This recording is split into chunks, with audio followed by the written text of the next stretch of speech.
Hello hi నమస్తే, నేను మీ సురేష్ గౌడ్. కొండపోచమ్మ నుండి వచ్చే పంట సాగు నీరును భువనగిరి నియోజకవర్గ పరిధిలోని అన్ని చెరువులను త్వరలో నింపుతామని భువనగిరి ఎమ్మెల్యే కుంభ అనిల్ కుమార్ రెడ్డి అన్నారు. కొండపోచమ్మ నుండి వచ్చే సాగునీటి కాలువలు యాదాద్రి భువనగిరి జిల్లా తుర్కపల్లి మండల పరిధిలో కొన్ని చోట్ల అసంపూర్తిగా ఉండడంతో అసంపూర్తి కాలువను అధికారులతో కలిసి పరిశీలించి ఆయన మాట్లాడారు.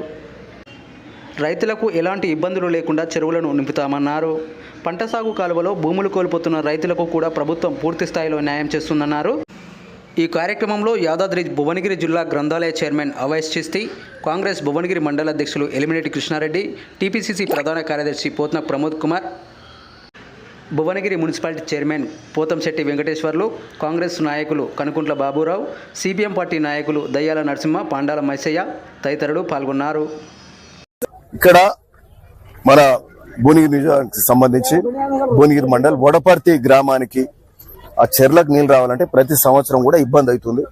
ఎండాకాలం పూట అంటే పంటలు వేసినప్పుడు పైకి నీళ్ళు రావు, కాలువ లేదు.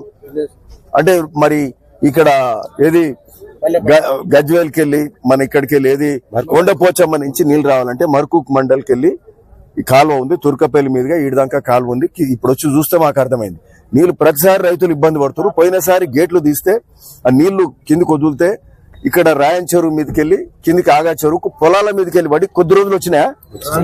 పోయినసారి కొద్దిగా వచ్చినాయి, కొంచెం రాలే, చౌదరిపల్లి వరకు వచ్చినాయి. సరే ఆడ ఆగిపోయినాయి. ఓకే, అయితే అలిగంగానే అంటే ఏమైతుందంటే కాలువలు లేవు, పాత కాలువల సిస్టమ్ అంతా ఇక్కడ ఎందుకో మరి లేదు. అయితే ఈ కాలువ మంచిగా చేస్తుందంటే 4-5 చెరువులు నిండుతాయి. ఒకటి వడపర్తి చెరువు నిండుతాయి. ఇక్కడ రుస్తాపురం మీదకి వెళ్ళి మొదలు పెడితే అంటే ఇదేమంటారు రాయన్ చెరువు అంటారు. మళ్ళా మధ్యాహ్నం ఏముంటది సౌటకుంట మీదకెళ్ళి ఇక్కడ ఆగా చెరువు అంటే వడపర్తి చెరువు వస్తే వడపర్తి అట్లా హన్మాపురం నీళ్లు హన్మాపురం కూడా పొలాలందరికీ కూడా ఆడ కూడా కుంటుంటది. మదిన చెరువు ఇవన్నీ చెరువులు నిండితే ఏంటంటే ఆ 2 పెద్ద ఊర్లకు సంబంధించి రైతులకు మేలు జరుగుతుంది.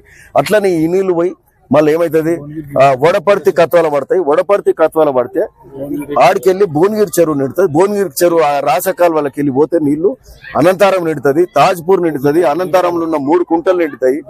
మరి అంటే ఇవన్నీ జరుగుతుందంటే దాదాపు 1000 ఎకరాల పొలాలు ఇక్కడ వాడితే రైతులకు మేలు జరుగుతుంది. సో దానికోసము అంటే ఈ పరిస్థితి ఏమున్నదనేది తెలుసుకోవడానికి ఈ కాలువలు ఈ చెరువులని అటు రుస్తాపురం చెరువు చూసుకొని రాయన్ చెరువు చూసుకొని మళ్ళీ అక్కడికి వెళ్ళి ఇక్కడికి రావడం జరిగింది.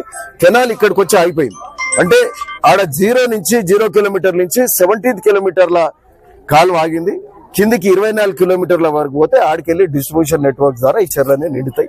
సరే, ఈడ ల్యాండ్ ఎక్వేషన్ కూడా ఉంది. ఆర్డీఓ గారు కూడా వచ్చిండ్రు. ఆ ల్యాండ్ ఎక్వేషన్ నర్సిరెడ్డి గారు అని ఉన్నారు, వారితో కూడా మాట్లాడినా ఈ కాలువ చేసే కార్యక్రమం దీని మీద మరి చేస్తే రైతులకు ఇబ్బందులు ఉన్నాయి. ఈ చెర్లన్నీ ఎప్పటిదప్పుడు అంటే వరి చేనులు ఉన్నా ఏదున్నా నీళ్ళు వస్తాయి. లేకపోతే ఇప్పుడు వరి చేనులు కోసినాకనే నీళ్ళు రావాలి. అది కూడా ఆ నీళ్ళు వచ్చే లోపల మళ్ళా నాట్లు పెడతారు. సో ఇట్లాంటి పరిస్థితులు ఉన్నాయి కాబట్టి మొత్తం ఈ చెర్లని తిరుక్కుంటూ వడపర్తి హన్మాపురం రైతులందరూ కూడా వచ్చారు, అనంతరం పెద్దవాళ్ళందరూ కూడా వచ్చారు. ఓకే, అట్లే మరి ఈ రాసకాల్వ ద్వారా మన ఆడికెళ్ళి వడపర్తి మీదకెళ్ళి అటు బీబీనగర్ చెర్లకు కూడా నీళ్లు పోతాయి. సో ఇది అంత యూస్ఫుల్ చెరువు అన్నట్టు. ఇది కొండపోచమ్మ నుంచి వచ్చే నీళ్లు మరి ఈడదాకా ఏది మండల్ ఏది మన తుర్కపల్లి కాదు మర్కుక్ మండల్ మీదకి వెళ్ళి నీళ్లు ఇక్కడ తుర్కపల్లి మీదుగా ఏడుదాకా వస్తే అటు బీబీనగర్ దిక్కు అటు మగ్దుంపల్లి వరకు అక్కడ నీళ్లు పోతాయి. ఇక్కడ మళ్ళీ భువనగిరి నిండుతాయి. ఇక్కడ కిందికి అనాశపురం గాని అటు తుకాపురం గాని ఇవన్నీ కూడా వెళ్లే కార్యక్రమం కూడా జరుగుతుందని కూడా.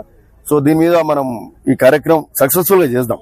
ఎందుకంటే ఎప్పుడు మీద చెప్తే వాళ్ళు పైన నీళ్లు వదిలే లోపల ఇక్కడ కింది వరకు నీళ్లు కూడా వస్తారు. సో దీనికి ఒక పర్మనెంట్ మరమ్మతు చేద్దాం. Okay, thank you.